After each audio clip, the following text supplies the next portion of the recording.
Whenever I take on a project, I want every aspect of it to be as I envision it. And that doesn't just apply to carpentry, or masonry, or any other craft that somebody might go into, but videos as well. And a lot of people are like that. And when you're a perfectionist and you're really good at a craft or a hobby, and you start a new one, the skills don't transfer over. Which can be frustrating, as little sense as that makes. But whether it makes sense or not, it can still discourage you from trying new things, which is the main reason I'm making this video. Whenever I record, I obsess over everything. The lighting, the background, the content, how my audio sounds. I've spliced sentences together because I didn't like how certain words sounded, and I've redone this intro countless times. And whenever I rewatch the video after I've taken a break from editing, I always find something that I'd like to change, and that's where the issue comes in. I change one video over and over and over again, instead of posting it and then starting a new video so I can practice with new footage. And because of that, I don't have much content. And I figured, what better way to get over my need for everything in the background or everything about a video to be perfect than by making something I've never made before so the end product wouldn't be perfect, as well as record during a renovation of my parents' room. So you'll see some power tools in the background, you'll see quite a bit of mess. I mean, there's a table in my kitchen. So hopefully it doesn't distract too much. But without further ado, I present my first time making sushi, as well as my first time eating sushi. I've never really tried it before just because, I don't know, seaweed kind of grosses me out. This is probably 30 ounces.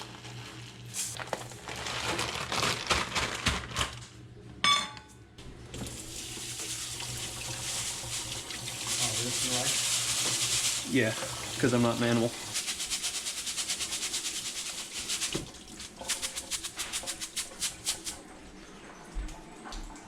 Just dumped water all over the floor.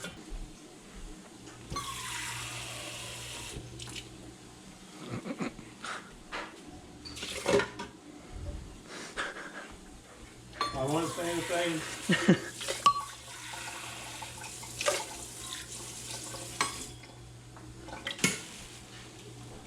I have an idea. Okay, so this is meant to hold hot vegetables. It steams, and I need to dissolve sugar in vinegar. Oh, I see. And I think that's the best way to do it rather than microwaving it or putting it on the stove. I want to test this. I'm gonna do it. Do we have sugar in here? No, I don't think so. Okay.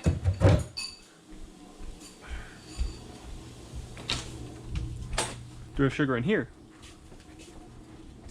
Oh. Now I never claimed to be the smartest man. I got this whole bag of sugar out for exactly 2 teaspoons. And originally I was gonna do an instructional thing where I showed how many I used of what, which you can still see there, but I was gonna write it all down and I didn't think it was worth it. I thought I was onto something, that if I could steam the vinegar and sugar that it would just combine. What wound up happening was the sugar congealed at the bottom. It probably would have worked if I just stirred it a couple times, but I was too busy doing other stuff. I got myself a variety of vegetables. Got some carrots, got some celery, and I don't know what that thing is. This is the point where I started to look for a peeler. And I found it immediately, but I didn't see it. And then I just kept looking. After a bit, I got frustrated. I almost checked the bread cabinet. I went back, retraced my steps, and lo and behold, there it was. I was overjoyed, truly. I realized I didn't even have the vegetables ready to be peeled, so from that point I figured, well, gotta prep the vegetables. I got me some celery, I picked out some carrots, one was way too big. I got my knife out, turned around, and half the things on the counter just disappeared. Well, my dad popped in right as I was dealing with the carrots. This happened. Oh, I. What? Getting shit all over the floor. Yeah, it happened. The dogs? But they can eat a little snack. What are you doing now? Peeling the celery. And peel that celery I did. I peeled all that celery, and it took longer than I expected. My mom came in from taking the dogs out. Yes, I do. Walk comes next. And I'm gonna get a walk. And I'll probably make a video of that too. Probably should have cut those a little more even, but it's whatever. Yeah, it really wasn't whatever. I wound up having to cut all those in half, and I'm pretty sure I had to cut them in half again later on. But I got it done. I did a carrot peeling montage. I was gonna do a peeling montage in general, but I kinda did it out of order when I did the celery first and then cut it. I did not enjoy peeling this weird pale pickle. It was a weird texture. I felt like no matter how much I peeled it, it still had peel on it. In fact, watch me relearn what this stupid thing is called right now. What is that? What is this vegetable? What is this vegetable? Zucchini. That's a zucchini. Okay. Now I'd like for it to go on record. I know what this stupid pale pickle is, but there was a weird pale pickle and a cucumber in there, and I can't tell the difference between them. I don't eat vegetables.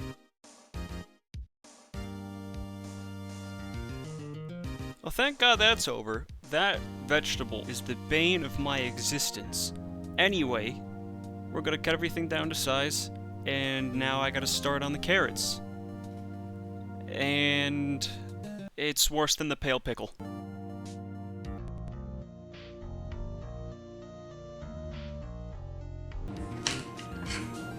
That was difficult. Now that that horrific, tedious nightmare's over, we're gonna wash our vegetables.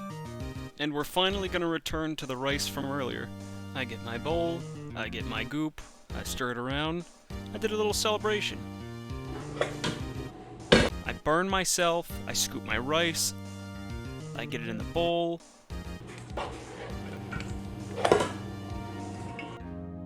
And that's when I saw it. The congealed sugar that I had to scrape out, and still worked out in the end. But again, I feel like that experiment could have been done better. Oh, and fair warning, sushi rice, stickiest substance on the planet. And in this clip, you can see me trying to read for the first time in my life, just to be told by the packaging that I'm not allowed to eat the one thing I was interested in. This is my first time making sushi, so I didn't have a bamboo mat, and I couldn't lay this thing down on the counter, so I just got some parchment paper. And in this clip, you witness me trying to read for the second time in my entire life. Except this time, I gave up halfway through. At this point, I was ready to roll the sushi. I just needed to measure out my rice. I grabbed a cup as per the instructions, scooped it in. Later on, I learned that that was far too much. And it was at around this point I realized just how important that bamboo rolling mat actually is. I finally got the rice down, I started to lay down my vegetables, and that's when my mother put the pieces together. I know what you're making. Yeah? I kind of forgot to include the fact that I was doing this for my mother. She likes sushi, and this was just supposed to be a small surprise for her. You made a fucking burrito. And a burrito I made indeed. So burrito-like, in fact, that this one got scrapped. But of course not before it was tasted. First try? See how it goes. Secondary taste tester? Good. Official taste tester? Good. But that wasn't enough for me. I wanted to make an even better version. Not perfect, but at the very least, not the size of a burrito. It was at this point where I stopped making good choices.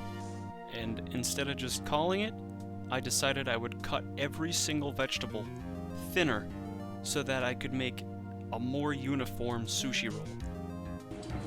For realsies, sushi roll.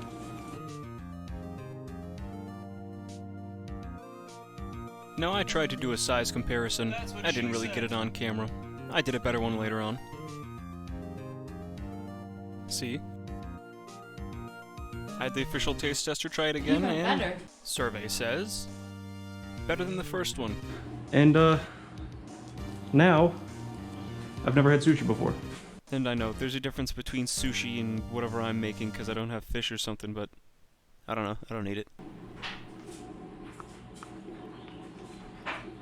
Yeah, sushi's gross. You don't like it?